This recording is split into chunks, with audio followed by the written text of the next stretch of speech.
This is it. जी sir इनका समाप्त हो गया। सर हाँ जी, आप बोलिए, आप बोलिए।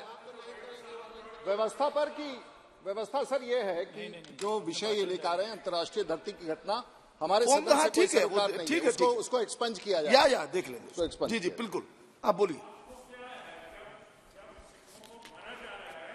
नो नो नो नो, आपकी कोई चीज रिकॉर्ड में नहीं जा रही है। आप बोलिए रूडी साहब, आप प्लीज बोलिए, स्टार्ट कीजिए। अध्यक्ष जी, आज की इस चर्चा में आप बोलिए प्लीज। स्वाभाविक तौर से अंग्रेजों द्वारा बनाया गया इस कानून पर केवल रूडी जी का वक्तव्य रिकॉर्ड में जा रहा है, लेकिन एक और अन्य कोई माननीय सदस्य न बोले। जी, इस पूरे विधेयकों में जो चर्चा की गई है उसमें एक विषय महत्वपूर्ण ये भी है कि अंग्रेजों ने जब कानून बनाया तो उसके पहले भी इस देश में भारतवासियों के लिए कोई कानून था, और अंग्रेजों के कानून के पहले मुगलों का साम्राज्य था, और वहां उस समय मोहम्मदन लॉ बना करके देश में जस्टिस सिस्टम लागू किया जाता था, जो Quran was the main source of law. और उस समय काजीज होते थे जो क्रिमिनल जस्टिस का भी काम करते थे, उनका भी अपना एक स्वरूप था। और जब मुगल साम्राज्य समाप्त हुआ उसके बाद English criminal law as modified by several acts was administered by the presidency towns of Calcutta, Madras and Mumbai. The system of administration of justice in the presidency town of Bombay was revised in the year 1827, and from time to time the law administered by the criminal courts was in accordance with the law laid down by Regulation X of 1827. But in the remaining presidencies of Calcutta and Madras, and the Mohammedan criminal law remained in force. And subsequently, the Britishers worked on that and they created the Indian Penal Code. So the Britishers also had a semblance of some of the provisions which was there to rule in an authoritarian way this country. And that what the precedences when we got the IPC and the CRPC in this country had some reminiscences of the old laws which prevailed in the country. So this aspect was left behind by many of our speakers. I thought I will just flag it, that it was a combination or a reminiscence of certain Mughal rule provisions which possibly may have been carried into the IPC. But sir, उसके आगे बढ़ते हुए हम जिस विषय पर आना चाहेंगे, महोदय, हम सब 150 साल के बाद इस सदन में हैं, और मैं आभार व्यक्त करना चाहूंगा क्योंकि अपने 35 साल के राजनीतिक जीवन में मैं पुलिस प्रशासन, अपराध, लोगों को न्यायिक प्रक्रिया बारे में देखता रहता था। और कई बार क्योंकि मैं लॉ का भी विद्यार्थी हूं, लॉ भी प्रैक्टिस करता हूं, जैसा मेरा चौथा प्रोफेशन है, और मैं कहीं बैठ के सोचता था कि आखिर वो समय कब आएगा जो इन कानूनों में बहुत सारी ऐसी चीजें जो व्यवहारिक रूप से, चाहे मैं यहां बैठा हूं चाहे सदन पर आप बैठे हैं, व्यवहारिक रूप से महसूस करते थे कि ये गलत है, लेकिन चाहे वो इन्वेस्टिगेटिंग ऑफिसर हो, चाहे वो कोर्ट हो या लोअर सबऑर्डिनेट कोर्ट्स हो या डिस्ट्रिक्ट कोर्ट्स हो या हाई कोर्ट हो, उसी पर केंद्रित रहा। लेकिन मेरा एक सपना पूरा हुआ कि आज इस सदन में और नए संसद भवन में हम लोगों ने 150 साल के कानून को निरस्त नहीं किया, उसमें जो अच्छी बातें थी उसको स्वीकार किया, और इस देश में जो बातें अब लागू होनी चाहिए, देश के प्रधानमंत्री ने जब इस विषय को 2019 में रखा था तो शायद इसकी गंभीरता को हम सब लोगों ने नहीं समझा था। और आज 150 साल के बाद जब इस पूरे कानून में संशोधन करके और अमित शाह जी जब लेके आए और एक एक प्रावधान जब पढ़ करके हम लोग देखते हैं तो ऐसा महसूस होता है कि ये तो जिंदगी में मैं कब से सोच रहा था कि कोई आके करे। और सचमुच देश के प्रधानमंत्री और अमित शाह जी को इस बात का क्रेडिट देना पड़ेगा कि जो सोच इस पिछले 75 वर्ष में, ये 75वां वर्ष पूरा होगा 26 जनवरी को, उस बड़ी सोच को एक बड़े धारा के 3 विधानों में परिवर्तन करके आने वाली पीढ़ियों के लिए एक ऐसा रास्ता ढूंढ निकाला है जो शायद देश को मजबूत भी करेगा और प्रेरणात्मक रहेगा। और देश के प्रधानमंत्री को इस बड़े अभियान के लिए, बड़े कार्रवाई के लिए मैं अपनी तरफ से और सदन की तरफ से बधाई देना चाहूंगा। पहले तो जैसे कि सभी माननीय सदस्यों ने बताया कि चाहे वो राजद्रोह से जुड़ा हुआ था, चाहे वो खजाने की लूट से जुड़ा हुआ था, ये शासन के अधिकारी पर, वो सब था जो अंग्रेजों को प्रोटेक्ट करने का था। स्वाभाविक है। और कई बार आज भी हम लोग देखते हैं कि जब सरकारी काम में बाधा का जो कानून है वो सबसे खतरनाक कानून है, और अगर किसी विधायक को, सांसद को, जनप्रतिनिधि और किसी को भी दुखी करना है तो एक साधारण सा धारा ठोक दीजिए कि सरकारी काम का बाधा, और उसमें कोर्ट में बेल भी नहीं होता है। कम से कम आज वैसी स्थिति आ गई है कि उस पर चर्चा करके हम लोग संशोधन ला रहे हैं, क्योंकि प्रक्रियात्मक तौर से कई सारे कदम हम लोग उठाते हैं, जो धरना, प्रदर्शन, आंदोलन, लेकिन उसमें अगर एक धारा लग जाए कि सरकारी काम का बाधा उत्पन्न हो रहा है तो बड़े आंदोलन का भी स्वरूप बदल जाता है और उसका अपराध का स्वरूप ले लेता है। बड़ा कंसल्टेशन हुआ, और कंसल्टेशन पिछले चाहे जजेस से हो या पॉलिटिकल लोगों से हो, यूनिवर्सिटीज से हो, चारों तरफ। और इसी क्रम में मैंने देखा कि ये राज्यपालों से हो, गवर्नर से हो, स्टेक होल्डर से हो, सामान्य नागरिकों से हो, और कई सारे संशोधन किए गए।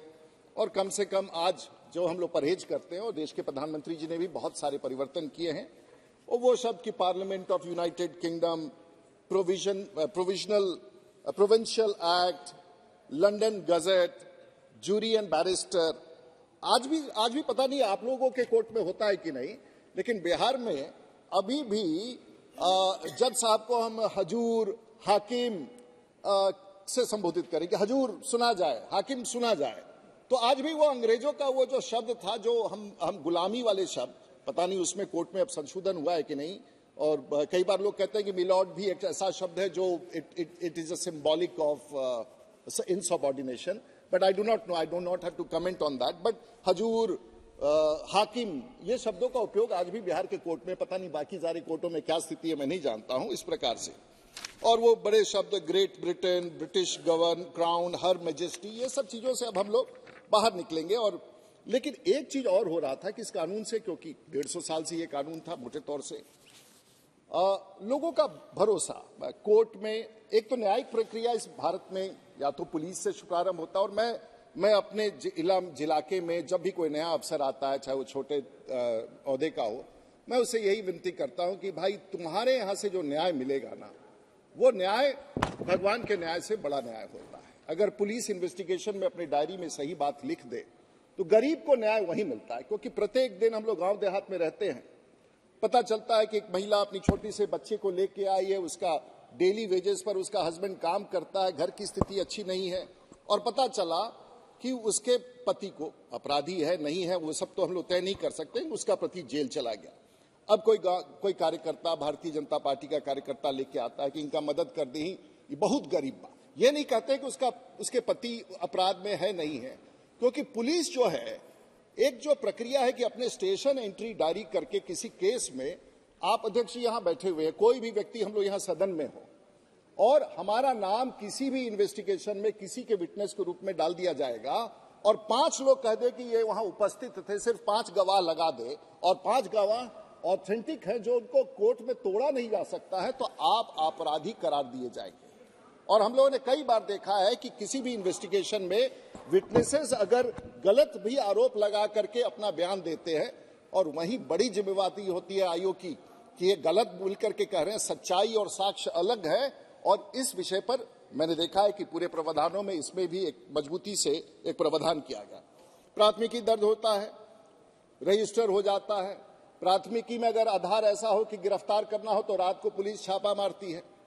अगर कई ऐसे अपराध हैं जो छापा योग्य नहीं है, अगर कोई जुआ खेल रहा है तो उसके घर पर छापा हो जाता है, छापा हो जाता है तो गांव वाले मिलकर पुलिस को पीट देते हैं, फिर पुलिस जाता है अपने एसपी को कहता है कि भाई मेरे साथ अत्याचार हो गया, पुलिस को लगता है कि जिला में मेरा ओहदा कम हो रहा है, पूरा एसएपी फोर्स लेकर के उसके घर पर मारता है, छोटे छोटे बच्चियों को मारता है, खून का ढेरे उठा के थाने में बंद हो जाता है।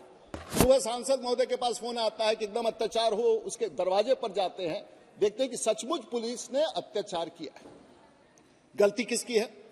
अब उसके बाद एसपी साहब से फोन किया, एसपी साहब कहते कि नहीं फला, ये पंचायती करे कौन?